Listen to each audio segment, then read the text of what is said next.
Jag har inga konstiga suttit 2 timmar mellan de här proven. Jag kan faktiskt läsa. Det kan jag, om jag hade velat. Det är också kanske. Okay, good morning. So let us continue the lesson. I just want to start because I wrote that we start 5 minutes later. So let me just start with solving one of the problems that we had before, a simple one, and then we can start a new lesson that I want to talk a little bit about areas. We also add this here. Okay, so one problem that we had before, we had a trapezoid. We have a trapezoid here, for example. Let me call it A, B, C, D. And then we draw the diagonals of this trapezoid. This one and that one. And then what I do, I find the midpoint of this side and the midpoint of that side, and then connect them together. Okay, so let me draw with a different color here. So this, for example, this M is the midpoint here. So this length and this length are equal. So these two lengths are also equal. And then what I do, I draw a line from M to N. Okay, so here. Let me call this one N.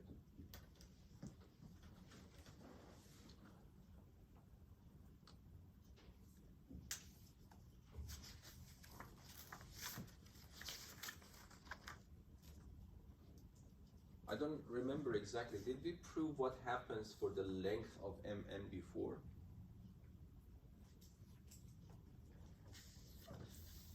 I think it's like supposed to be half, or like in the... It's the average, yeah, the average between these two, yes. So I think we did it before, yes? Yeah, I remember. We did this one. So that's an important theorem, by the way. Try to remember that, especially for other problems. So if you have an arbitrary trapezoid, and if you find the midpoints of these sides that are not necessarily parallel and connect them, the line segment that you get here is again parallel to these two parallel sides, and its length is half of the sum of this one and that one. Yes, that we had before. But now let me now call these 2 points E and F this time. Okay, we want to find, so that if I give you this length to be A, if I give you this length to be B, so before we learned that the length of MN is equal to A plus B divided by 2. This is what we learned before. Okay, so we knew about this. But now today we want to talk about how can, in this problem, we were supposed to find a relation between the length EF and A and B again. So we want to, if I give you A, if I give you B, and if I ask you what is the length of EF, you should be able to answer that question as well. So in that theorem, actually, we proved that if you connect these two midpoints, this line automatically becomes parallel actually to these two. So parallelness is also one part of that theorem we had before. Now we want to find a relation between EF and A and B. So what do you think we can do?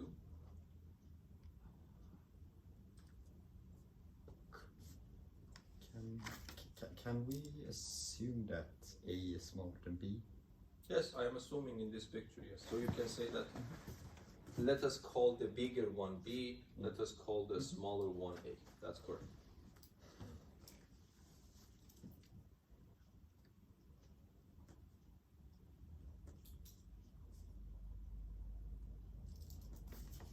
So that was we had 2 versions of midpoint theorem, do you remember?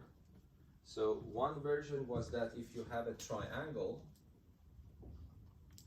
and then you have a midpoint here and a midpoint, and the midpoint here, the midpoint there, if you connect them, this becomes automatically parallel to this side, and its length will be half of the length of this. Yes, that is one version of the midpoint theorem. Do you remember what was another version? Another version is that I take the midpoint here, but instead of connecting it to the midpoint here, I just draw a line parallel to the third side, yes? Then we were able to show that this point will be in the middle. So there are two versions, yes? I choose the midpoint here, I connect them, and I show that this one is parallel to this one, and its length is half of this length. This is one version. Another version is just I choose one midpoint, and I draw a line from this midpoint parallel to this side. It will go and intersect the other side at some point. And then the claim is that that point is again the midpoint. And then you can come back to this version and conclude that the length is also half of this length. So these are two versions of the midpoint theorem, yes? Okay, now what can I do here? Look at this triangle ADC. Triangle ADC, what you can write? You see that this is the midpoint. What I did, this is parallel, by the way. Why? Because we already showed that if I connect these 2 points, this green line will become parallel to these two. So this means that M is the midpoint, EF is parallel to the third side here. So this means that I can use this version of the midpoint theorem and conclude that F is also the midpoint, yes? And above that, I can conclude that MF is half of B's DC. Yes, is that understandable? So I don't write them down, but this is the argument. So I know that M is the midpoint from that theorem. So you know that I join this midpoint to that midpoint. According to the theorem we had before, this line becomes parallel to these two sides. Now forget about that and concentrate on this triangle ADC. You have M is the midpoint, the green line is parallel to this side, so this means F is also the midpoint of AC. Above that, we know that MF is half of B. Yes? So that's it. MF is B over 2. Yes? So I was able to find MF, and if I can find ME as well, then because I am interested only in this part, then I subtract ME from MF and I get the question mark. Yes, but that is also easy, yes? What is that? Half of A. Half of A, if you look at this triangle, yes? So you see this is the midpoint. This green line is parallel to these two. So by the second version of the midpoint, E is also the midpoint. But moreover, ME is half of A, yes? And then as I told you, the question mark, which is EF, is equal to MF minus ME. And this means that B over 2 minus A over 2, so this becomes B minus A over 2. Yes? So that is also a good theorem, yes? You see, this one is the average between them, so you add them and then divide by 2, but if you want to find only this part, you subtract them and divide by 2. Yes? Okay, now let us go immediately to the area problem. So we want to associate a number to area. Of course, area problem is not an easy problem, so it's a hard problem to define what we mean by an area. You have to wait a little bit to learn calculus. There we have a good definition for the area of shapes, yes? But here, I don't want to go very deep into it, but I want to start with some axioms. The first thing that we want to know is that we want to associate the 1 to the area of this square. So whose sides are 1 and 1, which I call it the unit square. Okay, so I would consider that the area of the unit square, let me call it with area A, this is 1, which is 1 times 1 actually. So I'm saying that if you given this very particular shape, square with unit length, if I ask you what the area of this is, you just multiply the length as 1, 1, you get the number 1. Okay, and then the point is that if I give you a shape and I ask you what the area of this shape is, a shape first of all should be a closed shape, yes? So otherwise, so if you have just a curve like this, I cannot ask you what the area is, unless, for example, I close it and I ask you what the area of this is. Technically, it means that how many of these you can fit into this one. And that is a very hard problem because, I don't know, because even for a circle, probably it's not that easy to answer that question. How many of them should I give you so that you can cut them in a way and arrange them in a way so that it actually overlaps exactly the area, the region enclosed by that. So that's not easy. But for other shapes that we want to talk today is not that hard. For example, if I just increase the length of my square, okay, so that's an easy problem, yes? Not necessarily, by the way, because I can increase the length of the square to a square root of 2. Okay, then it is not that clear how many of these I can fit in, yes? So, but let me just, for the time being, assume that, let us just expand this idea. Let me assume that I have a rectangle, yes, in a way that the sides are integers or positive integers, natural numbers. For example, assume that this length, I don't know, this is, for example, 3 units, and assume that this is 1, let us see how many fits, 1, 2, 3, for example, assume that. I'm assuming that all these are 1. Okay, so this means that if I give you a rectangle whose side here is 3, and then this side is 1, 2, 3, 4, 5, and if I ask you what is the area of this, it is not a hard problem to solve, yes? So you just start partitioning your rectangle into unit squares and count how many of them are there, because that's an easy problem. Okay, so let us just do that. So what I do, I start partitioning them by drawing parallel lines to the sides, and then hopefully immediately you realize how many of these unit squares you see appearing here. So 3 of them, 5 of them, 3 times 5. So that is very simple. So you already knew about this. If I already ask you what is the area, you would answer the area is 3 times 5, which is 15.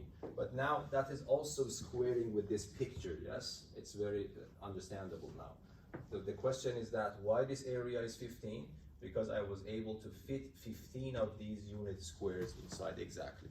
That's called the 15, yes? Okay, but now even for this case, let me work with fractions, okay? For example, I give you, I cannot draw everything to scale, it's very hard, but just imagine that. So I draw a rectangle, I give you this is 1/3, and I give you this is, for example, 1/2. Of course, if I ask you what is the area, and I am assuming that I have 1 unit of length, centimeters, meters, kilometers, whatever you like, and I ask you what is the area of this rectangle. Of course, the answer is again the product of these two, so it becomes what? 1/3 times 1/2, which is 1/6. So, but you need to convince yourself that this is indeed the case. Yes, because the problem is not as simple as before. I need to convince myself that 1/6 of this unit square can be fit in. Okay, so how can I do that? The idea is to start dividing these sides into, let us see how many. So I divide this by 2. I will tell you the general strategy, okay? So let us just divide this by 2 equal pieces. And let me divide this to 3 equal pieces. Yes? Okay, can you tell me what would be the length here I told you that the total length is 1 over 3, and I ask you to divide it into 2 equal pieces. So each piece that appears here is how much? 1 over 6. 1 over 6. Yes? And now I ask you about this. So can you tell me what this length is? Because it was 1 over 2, but I divided into 3 equal pieces. 1 over 16. Again, 1 over 6. And that was the idea, because I want to make squares. Okay? Now, if I start partitioning this, I get 6 squares. Yes?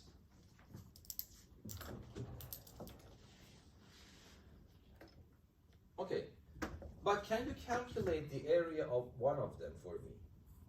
And tell to me why this is correct. Of course, you know the answer, but we want to set up the idea of areas from scratch today.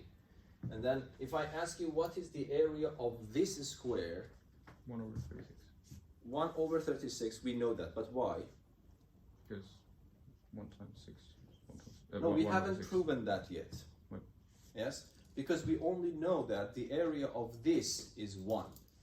1 times 1. So you need to convince me that if I have a square whose length is 1 over 6, you are claiming that the same rule applies. So it means that you can multiply 1 over 6 to 1 over 6 and get this area. Why this is correct? Because you go back to your unit circle and start dividing this unit circle into how many pieces? 1, 2, 3, 4, 5, 6. And then the same thing here, yes? 1, 2, 3, 4, 5, 6. Okay, something like that. And then start partitioning them. Yes? So how many smaller squares you get in? 36. 36. Yes? And this 36, they are all equal in size. The area of the total square was 1 in the beginning, but I divided into 36 equal smaller squares. So the area of each one of those small squares is 1 over 36. Yes? So this means that if I have a square with side 1, 6, 1, 6, 1 over 6, 1 over 6, then the area is 1 over 36. And now what you said is correct. So the area of this one is 1 over 6 times 1 over 6. The same thing here, the same thing here, the same thing here, the same thing here, and the same thing here. So I have 1 over 36, but how many of them do I have? 6. And when I multiply these two numbers, it becomes 1 over 6 as you predict. So that's also the way that you really can prove it. So there is one axiom here. The axiom is actually that the area of this square, we give it we define the number to be 1, the area of this square.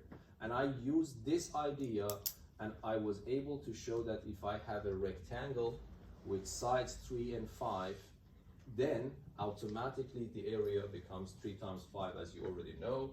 And we're also able to show this for fraction numbers. Okay, and this can be applied for any kind of fractions, by the way. For example, I want you to think about this problem yourself. If I give you a rectangle whose whose one side is 2 over 3, and the other side is 1 over 5. If I ask you what the area is 2 over 15. But I want you to, at home, think about this problem. Why, if I give you one side to be 2/3 and the other side 1/5, and if I ask you what is the area you of course know is the multiplication. But I want you to convince yourself, and then later me, that this is indeed the case. And of course, if you are interested in proofs, let us consider m over n to be a, and p over q to be B, and then convince me that the area is MP over NQ. All of these numbers that you see are natural numbers.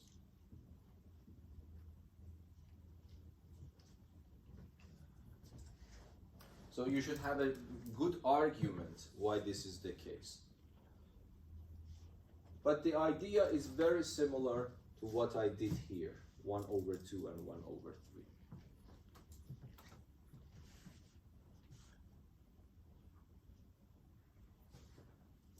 So let me just review what we did. I pick a square with sides 1 unit of length, and I associate number 1, which is the product of these two sides, to be the area of this particular shape. And I also accept another axiom, to be honest.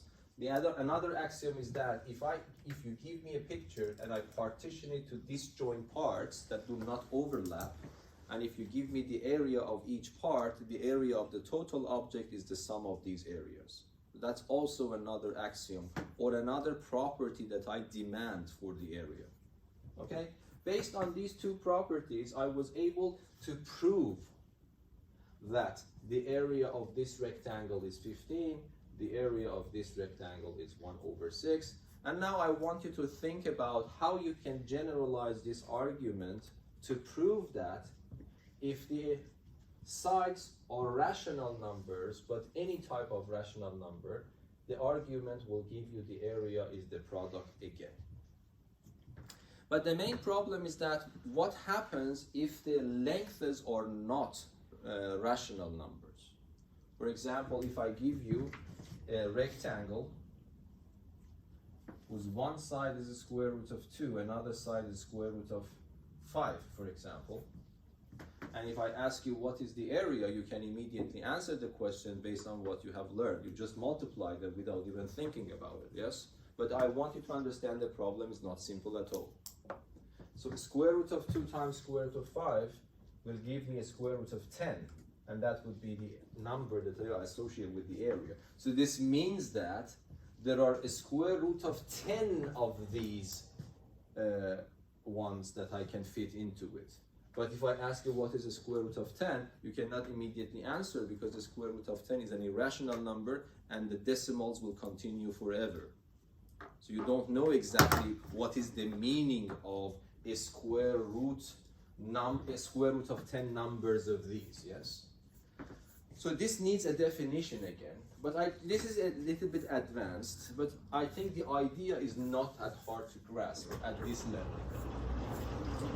So the point is that, first of all, if you give me, let me just think about that problem again. So if this is a square root of 2, for example, and this is a square root of 5. So even though a square root of 2 is an irrational number, so it cannot be written as a fraction whose numerator and denominator are integers, but this is a property of real numbers. For example, let me just try to motivate you what's the idea. So the idea here, for example, let us consider a square root of 2. I can always find a sequence of rational numbers that are getting closer and closer to a square root of 2. Okay, that's a property of real numbers called a completeness axiom. So this means that if I can choose a point, let me call it Q1. I choose this point to be rational, okay? I choose a random point Q1, a rational number, smaller than a square root of 2. Then I go a little bit closer, and I choose another rational number. That's the whole thing. It doesn't matter how much you make this interval small, you can always find a rational number in that interval, even though that interval is extremely small. That is, of course, not obvious. That's an axiom, okay? But this, I will do that, and I will go closer, choose another one. I go closer and choose another one. I go closer and choose another one. So at the end, I will get a sequence Q1, Q2, Q3, Qn, and etc., so that all of them are getting closer to square root of 2. But all of them are rational. So I myself made a sequence of rational numbers that are approaching, that are getting closer and closer to a square root of 2. Okay? And now I can do the same process for a square root of 5.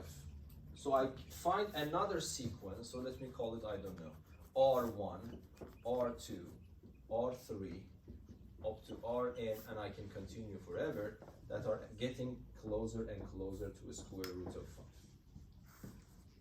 Yes? So what I did, I just pick a sequence of rational numbers, all of them are rational,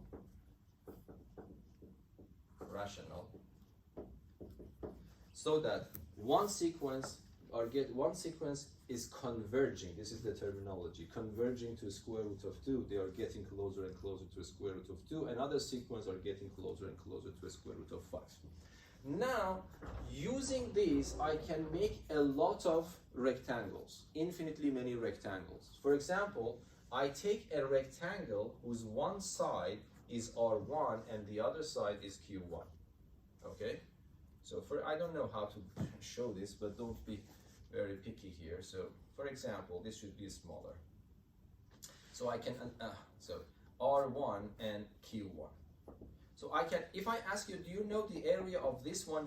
You will tell me yes. What is the area of this one?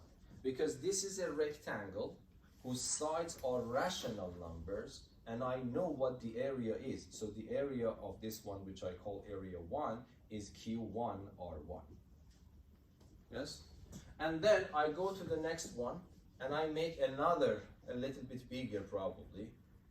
So I told you, don't be picky about the sizes. It is not that easy to take care of those things. And I take another rectangle. So this becomes, the area of this rectangle is A2, which is Q2R2. But this, I have already shown that, because Q1 and R1 are rational numbers. We already showed, if you convince yourself about that argument. The area of this one will be the product of these two numbers. The area of this one is the product of these numbers. So what is happening? These rational numbers are actually getting closer to square root of 5. Another sequence is getting closer to this one. So what happens if I go further and further in the sequence? I will get bigger and bigger rectangles. But the areas of all these rectangles are smaller than the area of my original rectangle, because I have chosen Q1 up to everything, Qn everything is smaller than a square root of 2, and I have chosen these R sequence, everything is smaller than a square root of 5. So the area of each one of them is actually smaller than the area of that one. But what do you think will happen intuitively? When I go further and further, I get bigger and bigger rectangles, which does not exceed, it will not go beyond this rectangle. So the area of this each rectangle you see is still smaller than my rectangle, but by going further into the sequence, the areas are getting closer to the area of this rectangle. So the point is that we define the area of this object, which I call L, to be the limit of these areas that I find when n goes to infinity. This is of course a very important term, but intuitively this is the way that we think. You might say, how do you know that this limiting process actually gives rise to a number in the end? But anyway, let us assume that this will give rise to a number. That number I call the area of this rectangle. Yes? So what is happening? I am just estimating the area of my rectangle by the area of sub-rectangles, but I am making the rectangles bigger and bigger, but all of these rectangles simultaneously are getting bigger. On the other hand, all of them are lying inside my rectangle, okay? So this means that the area of this rectangle, to a very good precision, can be approximated by the limits of this sequence, yes? And then if I ask you what is AN, the AN is, AN means Qn times Pn, so sorry, Qn times Rn when n goes to infinity, and there is a theorem.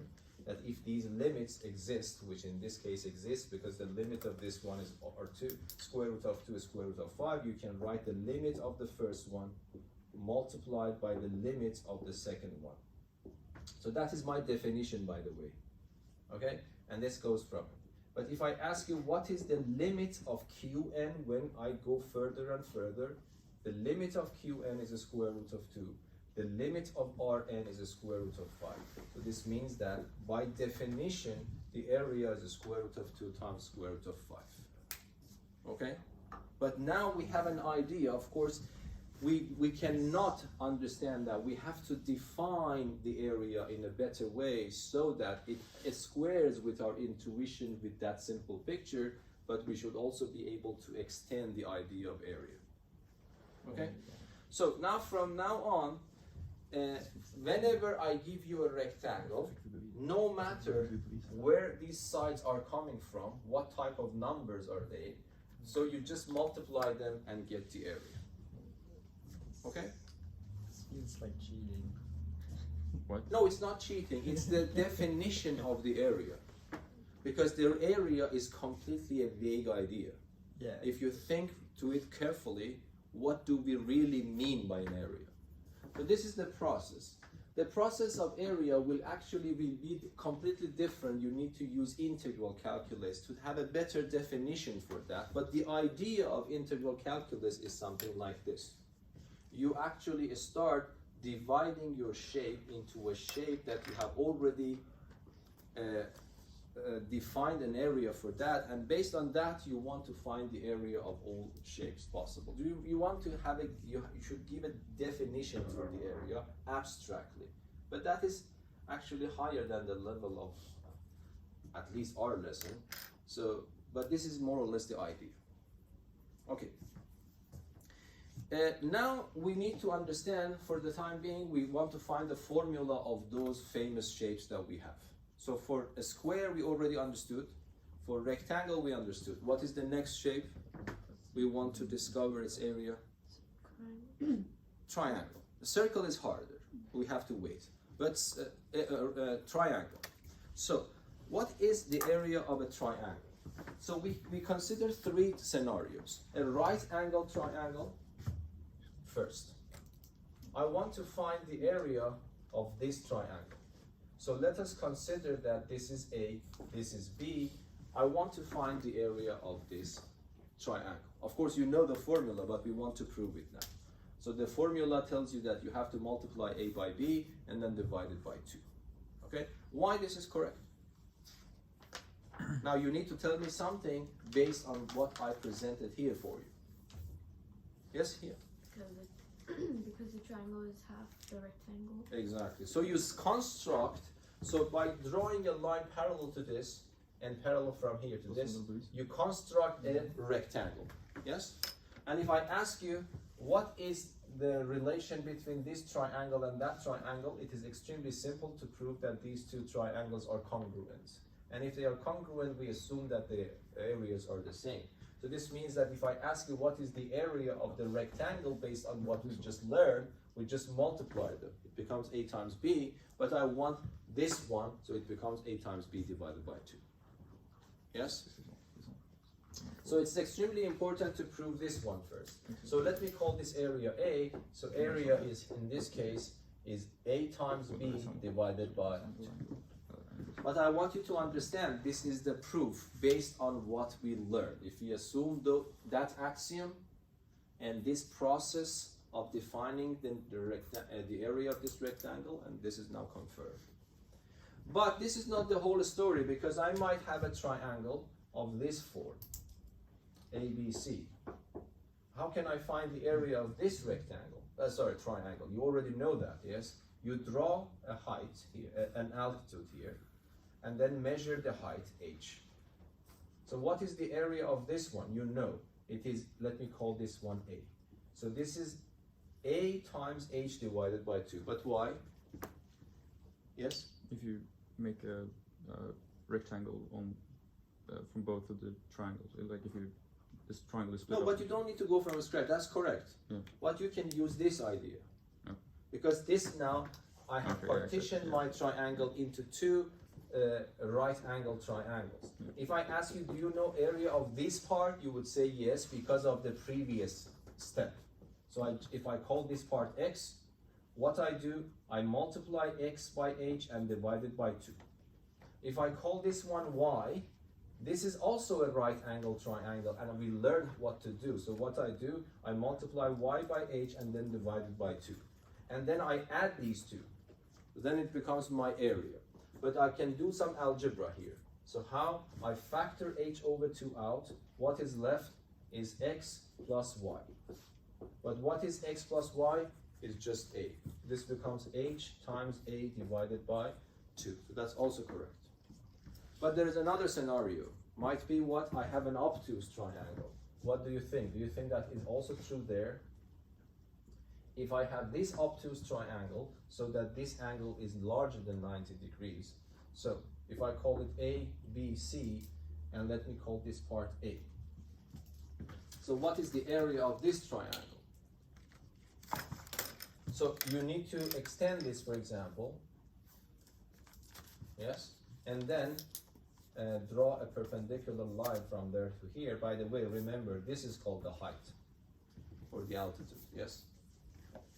And I want to find the formula. The nice thing is that, again, the same formula will apply. So if I ask you to find the area of this triangle, you will still multiply this A from here to here, not from here to here.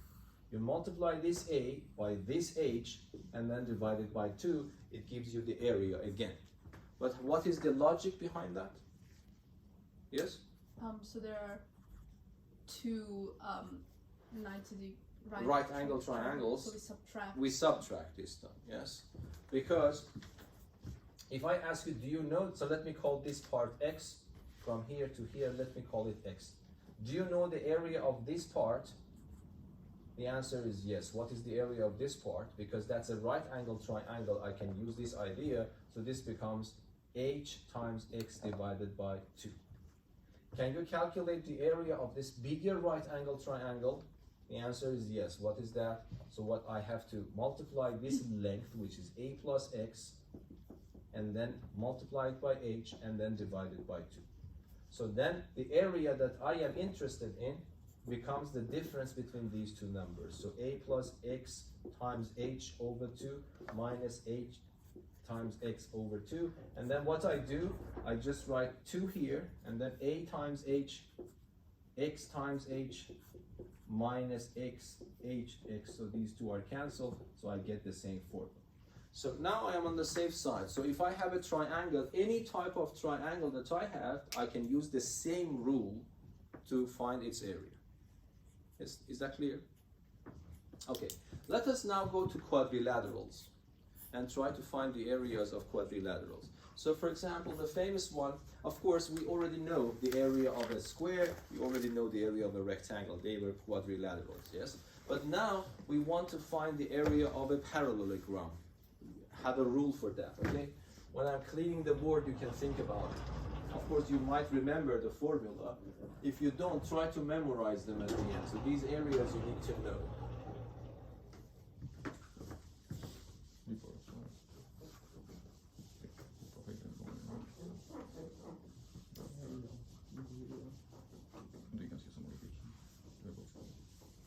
So parallelogram, okay, so parallelogram, let me just draw one here. So if I tell you that a parallelogram is given, what do you expect that I give you? For example, I give you the length of this side. Okay, so let me call it A. What more do I need? Do you remember the formula? The height. The height. So let me call the height. The height means, by the way, the distance between these two parallel lines. It doesn't matter if you draw it from here, if you draw it from here, the length will be the same, okay? So for example, let me just draw it from here.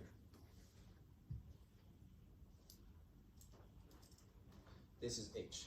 The claim is that the area of a parallelogram is this A multiplied by that H. But why is that? Yes?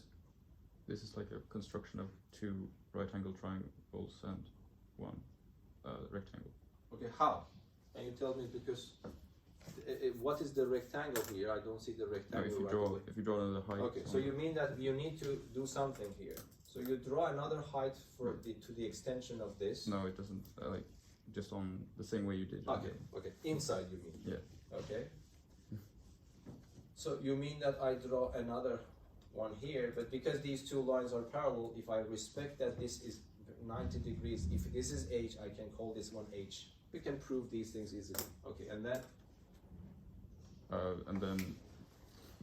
Okay. Well, We could imagine this.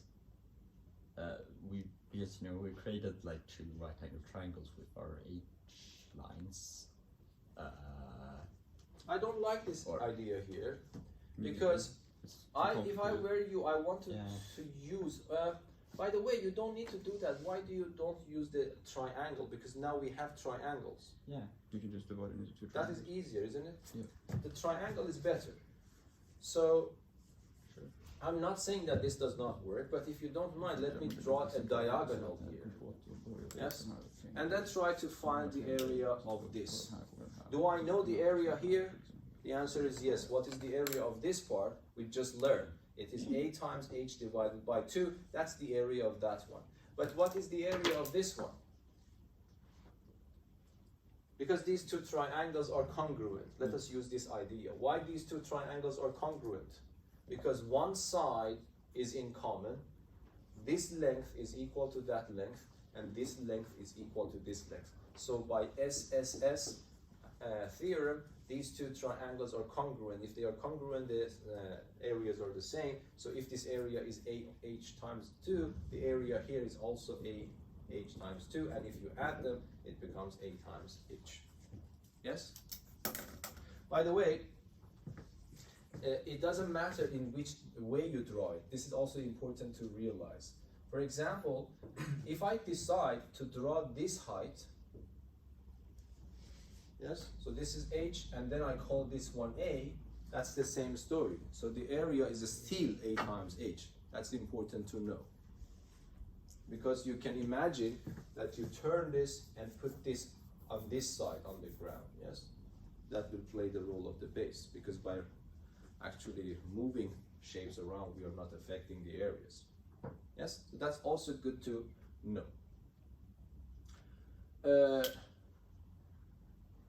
We can, for example, do some interesting problem here. So let me draw a parallelogram here for you. And the interesting thing is that, of course, it was very trivial that when I draw this line, I am dividing these two, parallelogram into two triangles with equal size in areas. But now I am telling you, pick a random point here. This is a better question. Pick a random point. You can consider this as an exercise for this problem, or any area problem. I just pick a random point here, and then I take this point and connect it to this vertex, for example, and that vertex. I am claiming still this area is half of the area of a parallelogram. So this is much better than this problem. It was very trivial in this case, that this area is half of this one. But I just pick a random point, not just this point. Okay? I take a random point here, and I connect it to these two vertices. I get this to is a triangle here.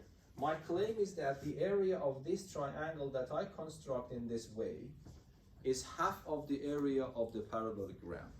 Yes? Yeah, it's just the height times the base again. Yeah, exactly. Because you see, that's, by the way, these are good things to have in mind. Because if the problem becomes harder, catching these patterns becomes harder. So what we do, we can say that, okay, I draw the height, yes, and I consider this to be A.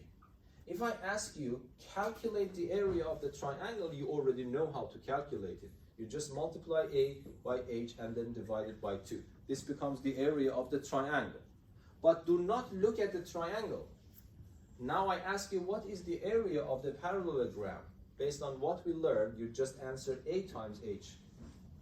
So it is clear that this number is half of that number. And the interesting thing is what is left over in total is half of the area. That is not that trivial. So I could have asked you the question in a different way. I could have asked you to prove that the sum of these areas are also the half of the area of the parallelogram. And that is clear, because if this part is half of this, and if you take it over, left over in total becomes also a half. Yes? Is that clear? Okay.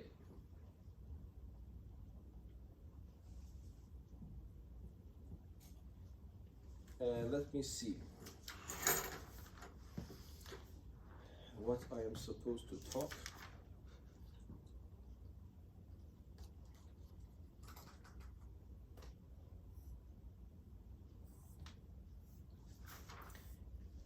Okay, one thing that I forgot to talk about in the triangle formula. So assume that you have two parallel lines, and I fix a line segment here, BC. I don't change B and C. But then I have different points here. For example, one point, I connect this point to this point and that point to this point. I get a triangle, I have some area here. But do you realize that if I start moving this point here, the triangle will change, but its area remains constant. Yes? So it doesn't matter. For example, if I go here, this triangle is different from the other triangle, but the areas are the same because the bases are the same and the height are the distance between these two lines. So that's also important to have in mind. Okay, let me go to the area of a trapezoid. So what is the area? What is the good formula? A good formula for the area of a trapezoid?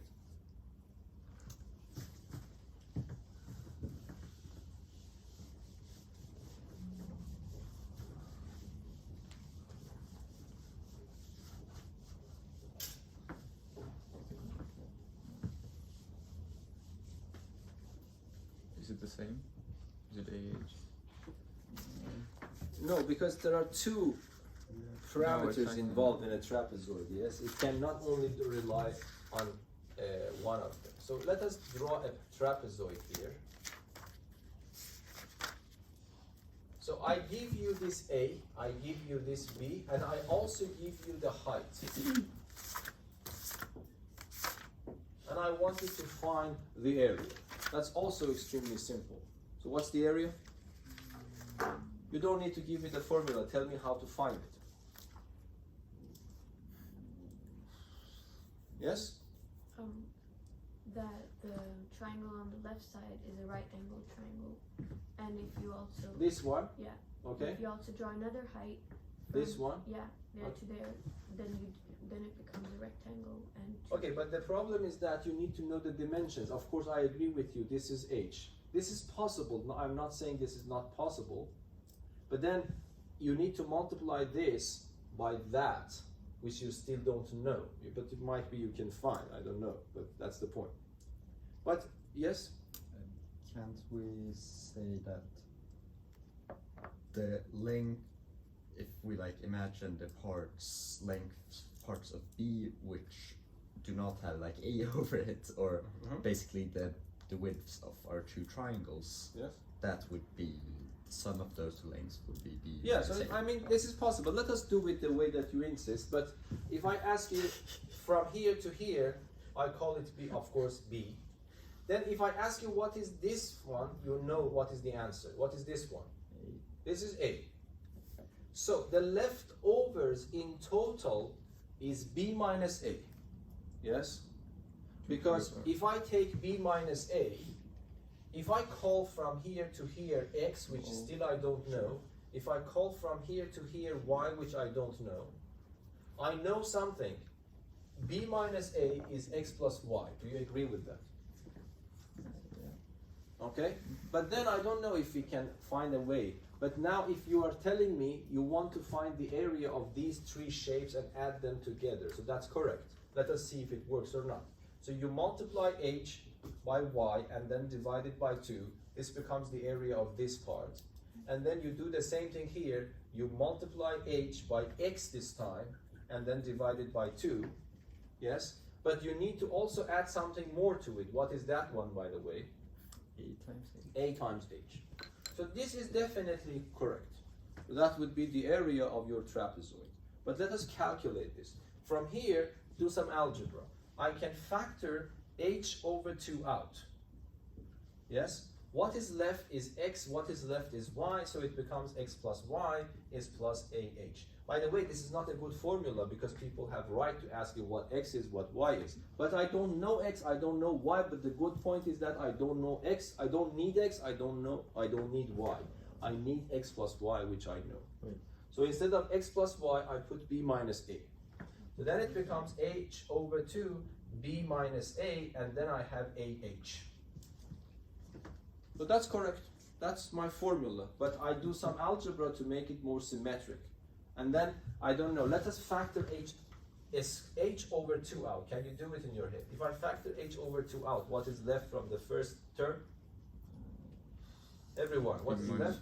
B minus a. What is left from the other one? Because 2 was missing there. A times h over 2. H over 2 is it like no, it's 2a. oh that's true. What? Because when you multiply it back, Oh, yeah. you should get the term back. Yes?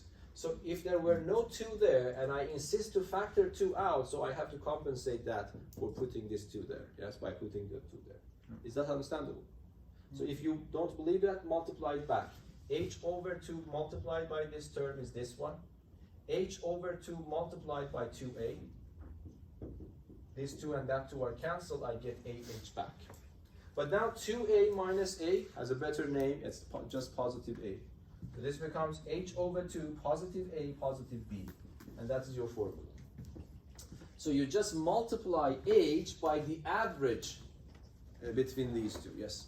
I mean, my strategy was just to draw a line from No, that is better. bottom left corner. No, but you told me do it, I did it in this way, okay? Yeah. But I myself prefer just to draw the diagonal. Remember, when you want to find the area of any polygon, it's better to partition it to triangles, yes? But I just told you that if you insist to do it, you should be able to find a way to do it, okay? By the way, that's also good we did it in this way, you are learning something.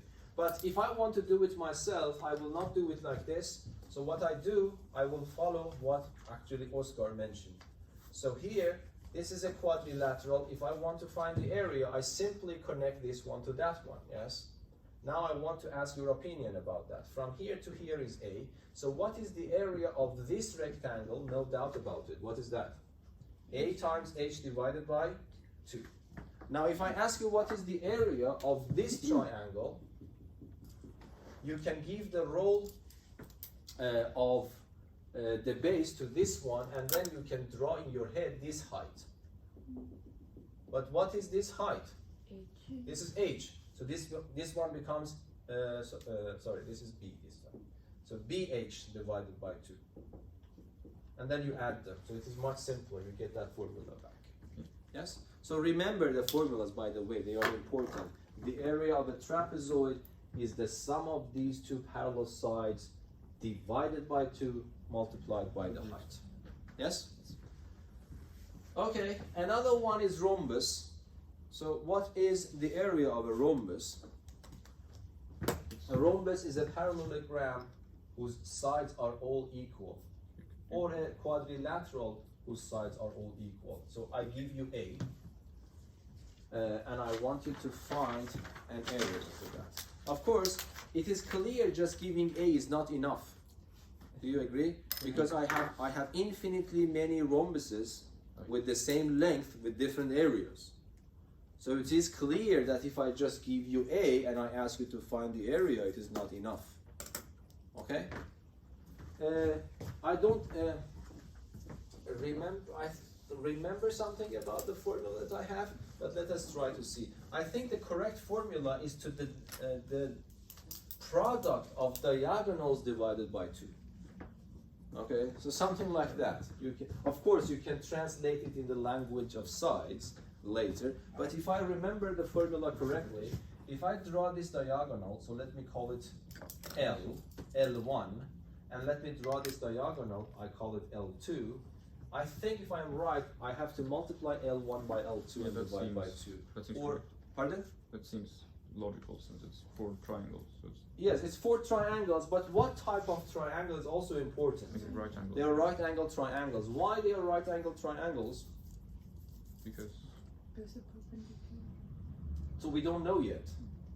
In a rhombus, we didn't talk about rhombus that much because usually in geometry, I don't know, people doesn't talk about rhombuses that much. Okay, but in if I have a rhombus, these properties it's good to know. Yes. So first of all, I know that this side and this side and that side and that side are all equal. So if I draw this diagonal, I make an isosceles triangle up there and here. Okay? And then when I take this one and connect it to this one, my claim is that they automatically becomes perpendicular. By symmetry it is very clear, but why do you think it should be perpendicular? It's a very, very bad shape because it should be completely symmetric from that perspective and that perspective, okay? But why do you think? I know that this is equal to that one because a rhombus is also a parallelogram and the diagonals bisect. So this means that this one is equal to this one and this one is equal to that one for sure. Okay? Okay. But then we have something more. We can immediately prove that this triangle is also congruent to this triangle because of 3 sides. And then this angle and that angle become the same and the total angle is 180, so then each one of them should be 90. Okay, so these are the very minor things that you can calculate yourself and then convince yourself of. But this one, if I call this one from here to here L1 over 2, you agree with me because I assume that the total one is L1, so this part becomes half of L1. And the same story here, this part becomes half of L2. And if I ask you what is the area of this part, you can immediately answer L1 over 2 times L1, L2 over 2. So that is L1, by the way, multiplied by another 2. Yes, because this area becomes this side multiplied by that side divided by 2. So this becomes L1, L2 divided by 8. Yes? But how many of these triangles you see? 4 of them. So I multiply by 4. So I multiply this by 4, L1, L2 divided by 8. This 4 and this is cancelled, so it becomes 1/2 L1, L2. So this means the area of the rhombus, one way to phrase it is to multiply the lengths of diagonals and then divide by 2.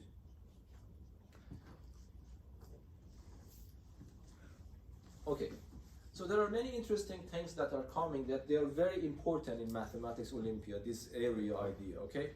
So I want to start delving into it a little bit more. So sometimes the problem is not related to areas at all, but you use the concept of area to prove it, okay? But before doing that, I want to give you some ideas that I want you to send them to your memory, okay? So you need to remember them. One thing is this. It's extremely simple fact, but important problem. If you have a triangle, it's a very, very simple problem, but very effective tool. So if you have a triangle, ABC, you pick a random point on one of these sides, let me call it X, and then connect your vertex A to X. This is called a Sevian line. We will talk about this later. Seva is probably the name of the scientist, I think. So that's called a Sevian. I'm not sure about that, but Sevian line is a line that connects a vertex to a point on the side opposite to that vertex. Yes, that's a Sevian line. And then, of course, if I draw a Sevian line, then I partition my triangle into 2 triangles. I want to find the ratio of these areas. This is simple, but extremely important. If I ask you what is the area, so let me call it S, surface area, of triangle ABX, and I divide it by the surface area of triangle ACX. Okay? The point is that these 2 triangles have the same altitude. Yes, because if I draw the altitude here, this, and I call it h, this altitude is the altitude of this triangle as well as this obtuse triangle. Do you remember? So this means that if I ask you what is the area of this triangle, you can just simply write 1 over 2 bx, which is my base, multiplied by my height. And then if I divide this by the area of this triangle, what should I write? I write 1 over 2 cx, but multiplied by the same h. Yes, understandable? And now you see that 1/2 and 1/2 are cancelled. H and h are also cancelled. So this means that this becomes bx over cx. A very, very simple but extremely handy tool. Okay, so if I have two triangles with the same height, the ratio of the surface areas is equal to the ratio of the bases.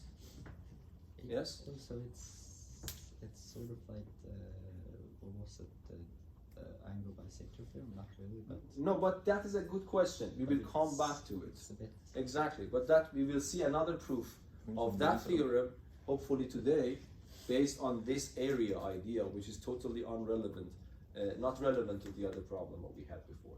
Okay, but this is, I want you to know. For example, let us consider a very famous Sevian line, in this case the median. So what do you say about the areas of those triangles that median makes? So median is a point, I take the midpoint and then I connect A to M, and I want to do the same thing. I am trying to ask you, what is the ratio of this triangle ABM over the ratio of ACM? They're equal. They are equal. Why? Because I just told you that if you divide these surface areas, this becomes the ratio of the bases. But the base of this ABM is BM. The base of this one is MC. So this is based on this tool that I told you. Okay? But what is BM over MC in this particular case is 1, because they are of equal length. So this means that this ratio is 1, and immediately I get this idea that the triangle ABM is the surface area of this triangle is equal to the surface area of the other triangle, so ACM. So that is extremely important to send it to your memory if you want to solve our problems, okay? So if I draw the median, it will partition my triangle into two triangles. Sometimes I have heard they say equivalent triangles, not congruent, because of course they are not congruent. One of them is obtuse, the other one is acute. But they have the same areas. So might be we can call them equivalent triangles. Okay? But now we can go more. I don't know, I think only here was here when I was teaching the median theorem. I hope that you have seen the video, but let me just try to remind you a bit. So if you have a triangle, if I draw the medians are concurrent. And the point of concurrency is called the centroid of the triangle. And we also proved in that video, if you have seen that, there is also a very nice property going on. And this means that the centroid will actually intersect. So centroid is a point here. So let me just draw another median for you here. So this length is equal to that length. This length is equal to that length. So if I draw this median, so let me call it BM and BN. And this is your centroid or center of gravity, and that we call it G. In that video, I showed that there is a nice property between this length AG and GM. And that was AG is 2 times larger than GM. So AG is 2 times larger than GM. Okay? Or BG is 2 times larger than GN. For the third one, it's also the same. But let me just focus here. Now I want to ask you a question here, and I want you to answer that. Let me call the area here S. area of AGN. Can you tell me what would be the area of AGB? If we know the area of For example, yes, I give you this number, area for this triangle, and I ask you what the number is for this triangle, for the area of that triangle. The reason that I want you to understand, because I want you to train your eyes to catch that pattern as immediately as possible. Yes? So what you need to look at it, you just ignore this part of the picture completely, and then you have this picture. Do you see? Because this is a triangle, this is a Sevian line. Yes? So you see, I want you to train your eyes for catching that pattern. So I take this away, then you have this triangle, and this is your Sevian line. So what happens? The area, so the ratio of this area to the question mark is equal to the ratio of GN to DG. Agree or not? Yes. Okay, that's exactly that one. This is why it was very trivial there, but if the picture becomes complicated, you have to train your eyes to catch the pattern. Okay, but we know Gn over Bg. What is that? 2. Gn over Bg is 1/2. Okay. Yes, so it is 1/2. So this means that the question mark is 2s. Yes?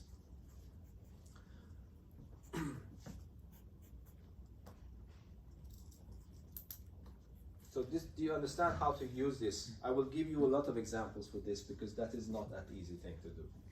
Okay, so this is something I want you to know. But now let me draw all the medians.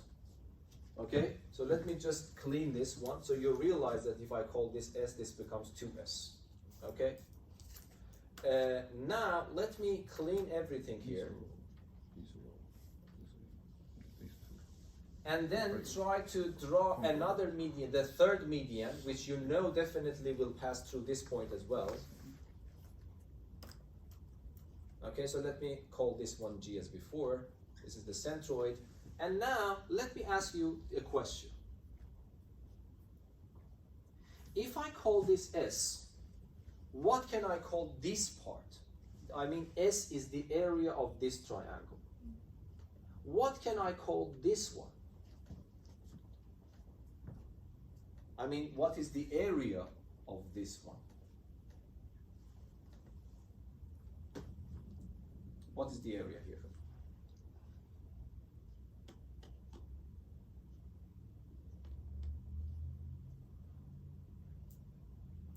It's also S, but can you tell me why? Yes? Because when we calculated that, The that bigger part, one was 2S. and then it just cut it in like half because But- they're equal. Ah, yes, exactly. Because now you should see this problem from that perspective. Yes? So I told you that if you have the median of a triangle, the triangles that you generate by drawing a median are equivalent. They have the same areas. Yes? So what she is telling me is that if I call this alpha, the size of the area alpha, then the size of the area here would be also alpha. Agree or not? Because look at this problem. Just consider this triangle. If I ask you what GP is regarding to this triangle, you will tell me that GP is the median of this side of this triangle.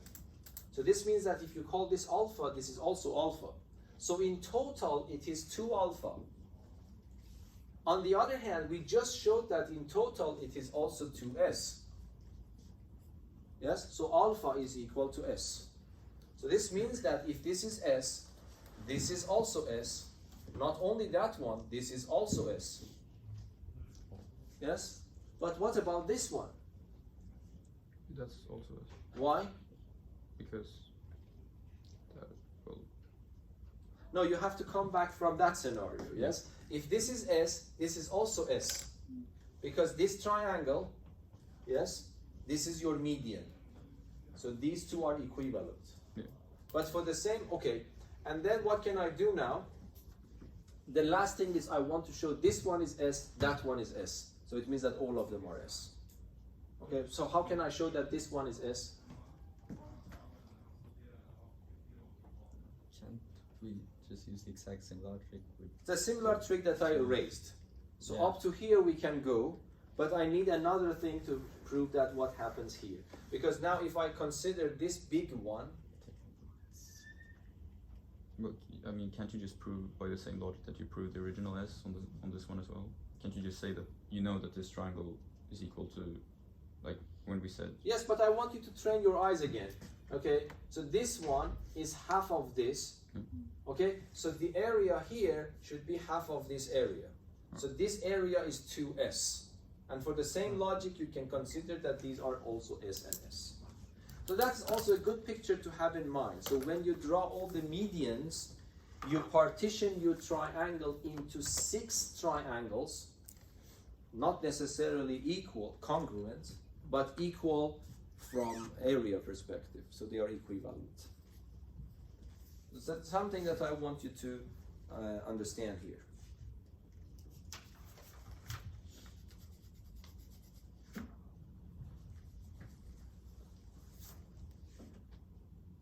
Okay, do you have any questions here? Now let us prove, I think you have already studied, also my students have already studied, I think some of you also studied the angle bisector theorem. Angle bisector theorem, we want to prove it using this area trick. Okay, so let us see what is that one, and I want to complete it by the converse of angle bisector theorem, which is not a standard problem in your Math 2C book. So what we want to prove, that's a good idea to see that the idea of areas, of course, sometimes they give you a problem and directly ask you about the area. That's easy. At least it's clear what to do. You're looking for an area. But sometimes you solve a problem which is not apparently related to the area using the ideas that you get from areas, yes? For example, that is the theorem. You remember, everyone knows this theorem, so let me just remind everyone. So if I have any triangle ABC, if I draw the angle bisector of one of them, for example this one, right, it means that I draw this into 2 equal pieces. Right, this is alpha, this is also alpha, and then this is D.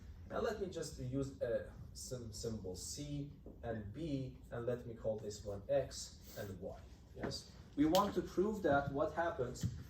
You remember the theorem? So AD is the angle bisector. We want to prove that the ratio of X over Y is exactly equal to the ratio of B, C over B.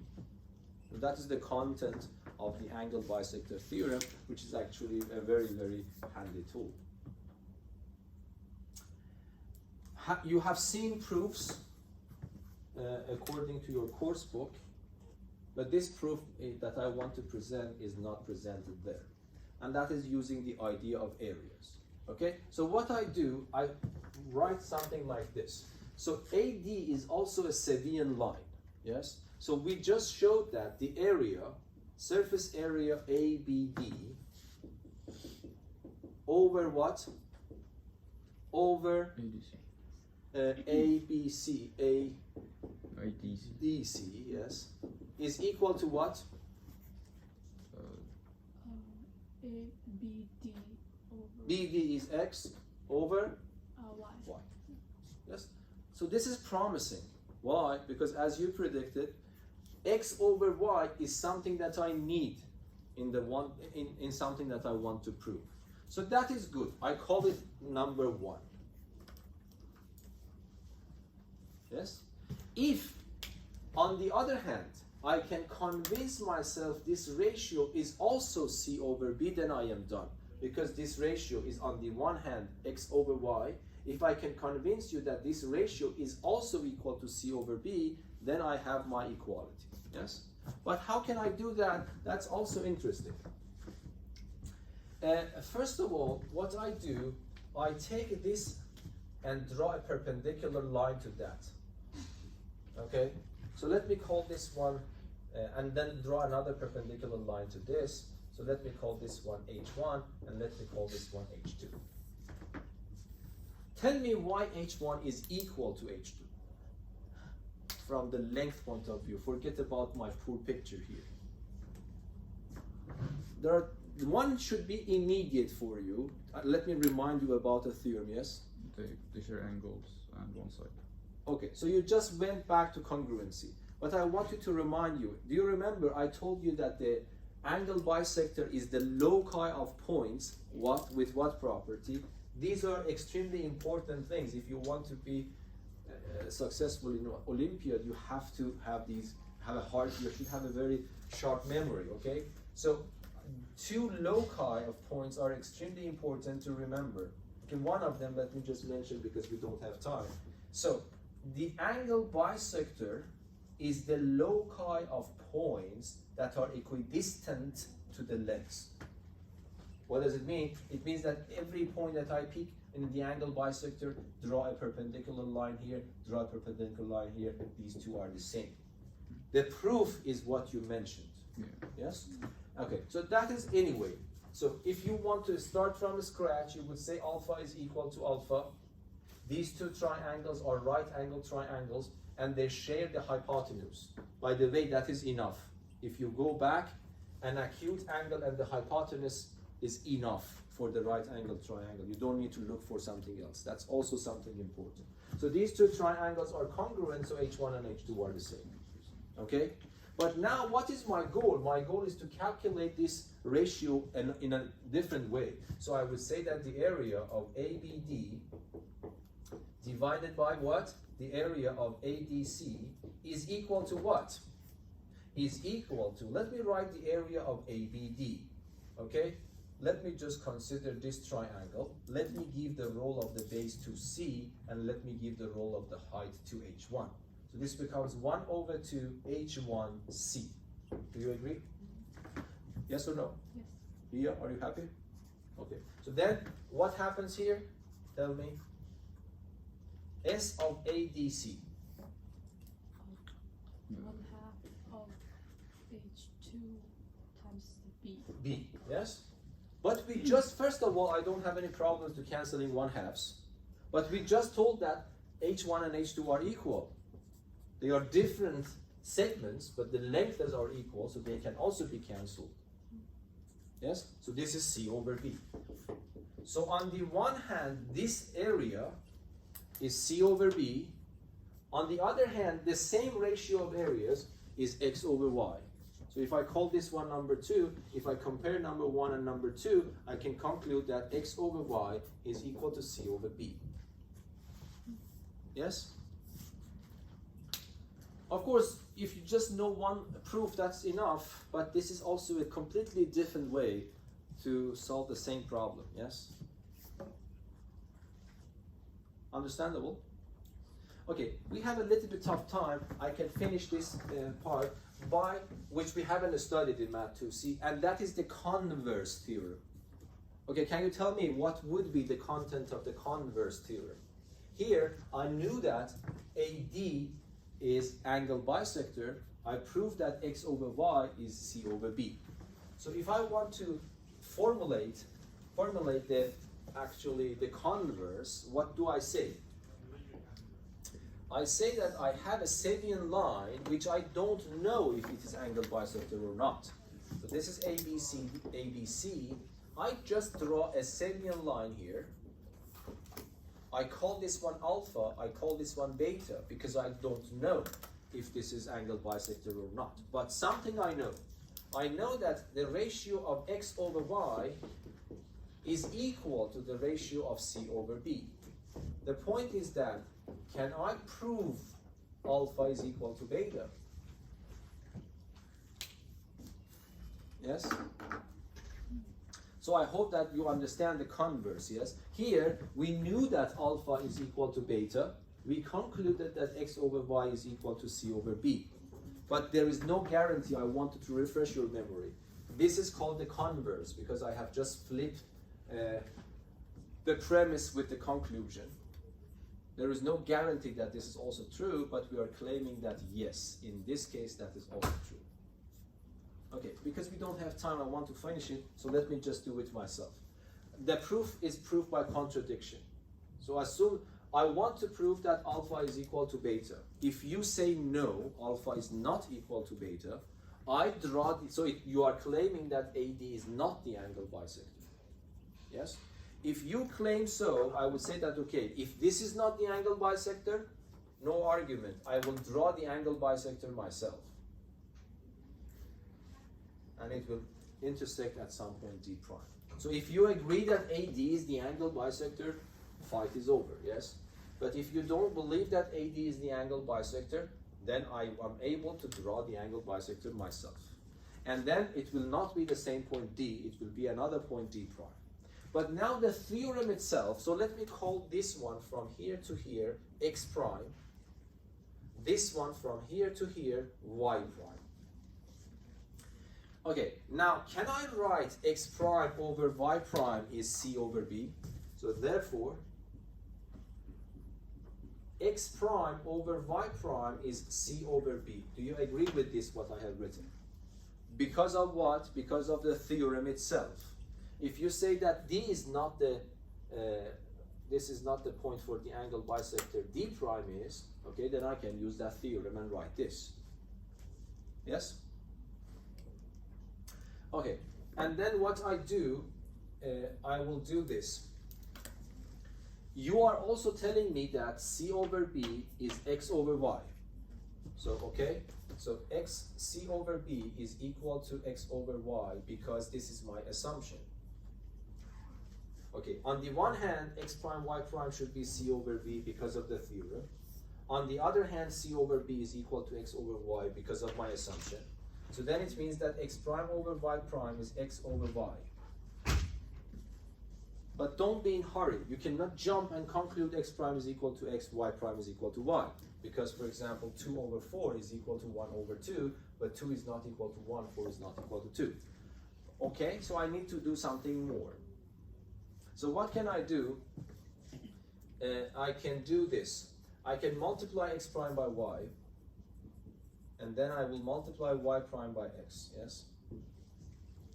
So this is the conclusion that I get.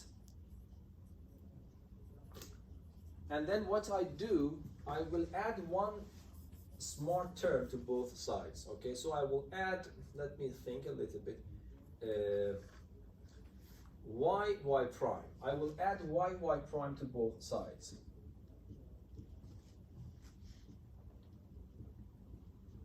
Yes? And then what happens? On the left-hand side, I can factor a y out. So it becomes x prime plus y prime. On the right-hand side, I can factor a y prime out. What is left is x plus y. And now look, go back to the picture. What is x prime plus y prime? Is BC. Yes? So instead of this one, I can write y times BC. But again, look at the picture. What is x plus y again? The same BC. So this means that y prime times BC. Now I can divide everything by BC, so this means that I can conclude that y is equal to y prime. And when y is equal to y prime, because this fraction is equal to that fraction, it means that x prime should also be equal to x. And this is, so it means that you have to admit that d and d prime are the same, okay?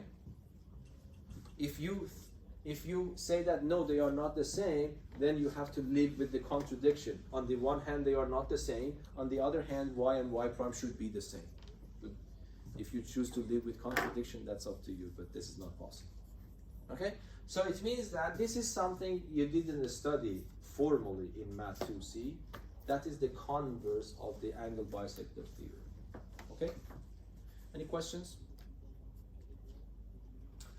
Okay, but I think if we can continue somehow, we have to arrange it, but we will have a lot of problems. I want to stop here because you have a lot of information ready to solve very nice and hard problems, okay?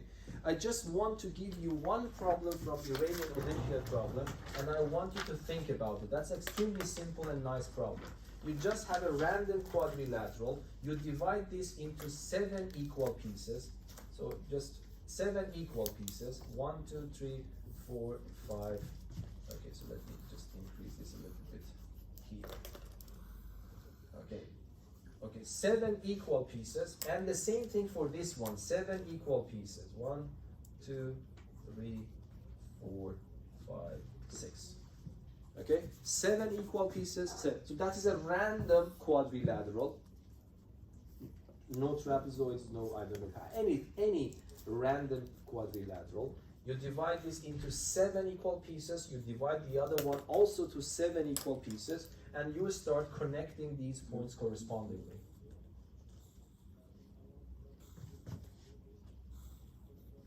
Okay, there is no guarantee they are parallel or not. We don't know anything. I want you to prove that the area of the middle quadrilateral is 1/7 of the total area. We've had this one before. Yeah, we just discovered that trying to use the GeoGebra, but now we want the proof. So the proof might seem very complicated, but no, the idea, you learned everything that you need here. So we want to prove that the area that you see here, how you choose your quadrilateral doesn't matter. How you, so if you just divide this into 7 equal pieces, the area of the middle exactly quadrilateral is 1/7 of the total area. It's a very nice problem. So whatever you need, you just learn today.